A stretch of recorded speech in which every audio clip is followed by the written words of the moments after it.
Welcome to Bite at a Time Books, where we read you your favorite classics one bite at a time.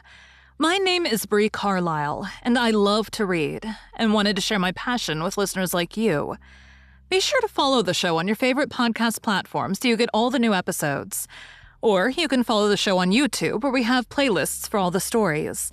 You can find us on all the social medias at Bite at a Time Books, or on our website, biteatatimebooks.com, where you can also sign up for our newsletter for more information on what we're reading and what's coming next for the podcasts.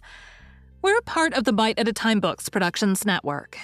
If you'd also like to hear what inspired your favorite classic author to write their novels, and what was going on in the world at the time, check out the Bite at a Time Books Behind the Story podcast, Tuesdays, wherever you listen to podcasts. Today we'll be continuing Wuthering by Emily Brontë. Chapter 21. Bite 2. "And you're my uncle, then?" she cried, reaching up to salute him. "I thought I liked you, though you were cross at first. Why don't you visit at the Grange with Linton? To live all these years such close neighbors and never see us is odd. What have you done so for?" "I visited once or twice, too often before you were born," he answered. "There. Damn it. If you have any kisses to spare, give them to Linton. They're thrown away on me." "Naughty Ellen," exclaimed Catherine, flying to attack me next with her lavish caresses. "Wicked Ellen, to try to hinder me from entering. But I'll take this walk every morning in future. May I, Uncle? And sometimes bring Papa. Won't you be glad to see us?" "Of course," replied the uncle, with a hardly suppressed grimace resulting from his deep aversion to both the proposed visitors. "But stay," he continued, turning towards the young lady. "Now I think of it, I'd better tell you. Mr. Linton has a prejudice against me. We quarreled at one time of our lives with unchristian ferocity, and if you mention coming here to him, he'll put a veto on your visits altogether. Therefore you must not mention it, unless you be careless of seeing your cousin hereafter. You may come if you will, but you must not mention it." "Why did you quarrel?" asked Catherine, considerably crestfallen.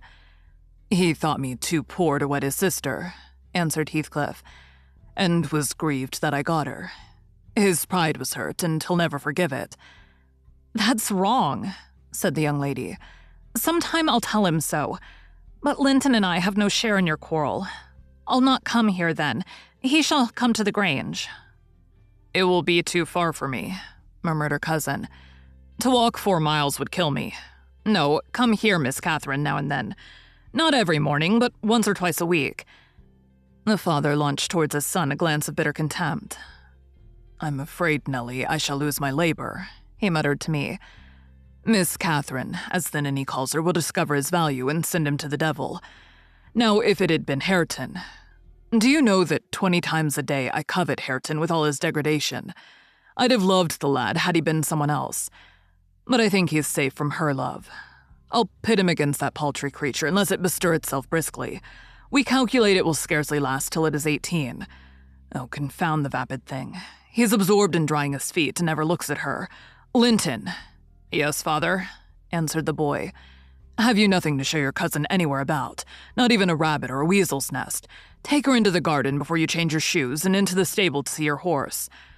"Wouldn't you rather sit here?" asked Linton, addressing Cathy in a tone which expressed reluctance to move again. "I don't know," she replied, casting a longing look to the door, and evidently eager to be active. He kept his seat and shrank closer to the fire. Heathcliff rose and went into the kitchen, and from thence to the yard, calling out for Hareton.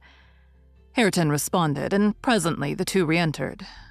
The young man had been washing himself, as was visible by the glow on his cheeks and his wetted hair. "Oh, I'll ask you, Uncle," cried Miss Cathy, recollecting the housekeeper's assertion. "That is not my cousin, is he?" "Yes," he replied. "Your mother's nephew. Don't you like him?" Catherine looked queer. "Is he not a handsome lad?" he continued. The uncivil little thing stood on tiptoe and whispered a sentence in Heathcliff's ear. He laughed. Hareton darkened. I perceived he was very sensitive to suspected slights, and had obviously a dim notion of his inferiority. But his master or guardian chased the frown by exclaiming, You'll be the favorite among us, Hareton. She says you are, what was it? Well, something very flattering.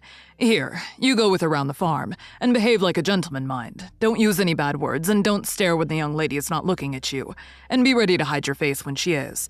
And when you speak, say your words slowly and keep your hands out of your pockets. Be off and entertain her as nicely as you can." He watched the couple walking past the window. Earnshaw had his countenance completely averted from his companion. He seemed studying the familiar landscape with a stranger's and an artist's interest. Catherine took a sly look at him, expressing small admiration. She then turned her attention to seeking out objects of amusement for herself and tripped merrily on, lilting a tune to supply the lack of conversation. "I've tied his tongue," observed Heathcliff. "He'll not venture a single syllable all the time. Nellie, you recollect me at his age. Nay, some years younger. Did I ever look so stupid, so gomless, as Joseph calls it?" "Worse," I replied, "because more sullen with it. I have a pleasure in him," he continued, reflecting aloud. "He has satisfied my expectations. If he were born fool, I should not enjoy it half so much. But he is no fool, and I can sympathize with all his feelings, having felt them myself. I know what he suffers now, for instance, exactly. It is merely a beginning of what he shall suffer, though, and he'll never be able to emerge from his bathos of coarseness and ignorance. I've got him faster than a scoundrel of a father secured me, and lower, for he takes pride in his brutishness. I've taught him to scorn everything, extra animal is silly and weak.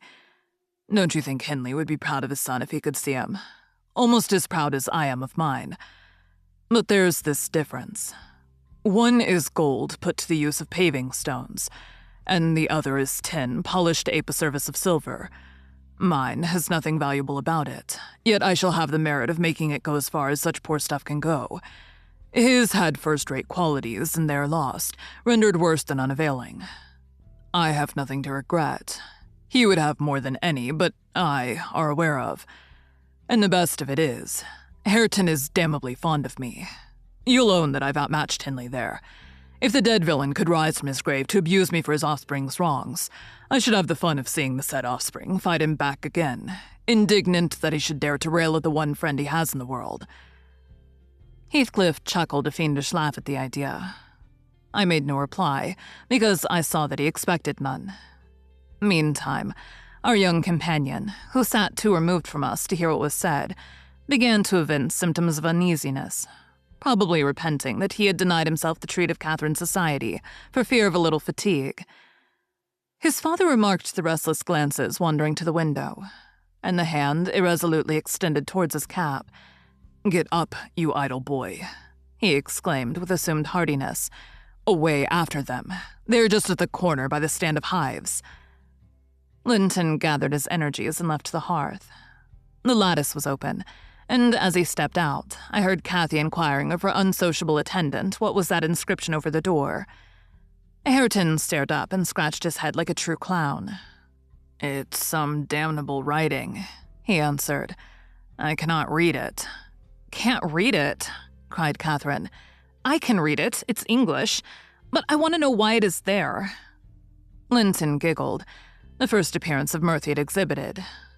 "He does not know his letters," he said to his cousin. "Could you believe in the existence of such a colossal dunce?" "Is he all as he should be?" asked Miss Cathy seriously. "Or is he simple? Not right? I've questioned him twice now, and each time he looks so stupid I think he does not understand me. I can hardly understand him, I'm sure." Linton repeated his laugh and glanced at Hareton tauntingly, who certainly did not seem quite clear of comprehension at that moment. "There's nothing the matter but laziness, is there, Earnshaw?" he said. "My cousin fancies you're an idiot. There you experience the consequence of scorning book learning, as you would say. Have you noticed Catherine's frightful Yorkshire pronunciation?"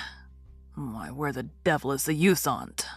growled Hareton, more ready in answering his daily companion. He was about to enlarge further, but the two youngsters broke into a noisy fit of merriment, my giddy miss being delighted to discover that she might turn his strange talk to a matter of amusement. "Where's the use of the devil in that sentence?" tittered Linton. Papa told you not to say any bad words, and you can't open your mouth without one. Do try to behave like a gentleman now, do." "If thou weren't more a lass than a lad, I'd fell thee this minute, I would. Pitiful lath of a crater," retorted the angry boor, retreating, while his face burnt with mingled rage and mortification, for he was conscious of being insulted and embarrassed how to resent it.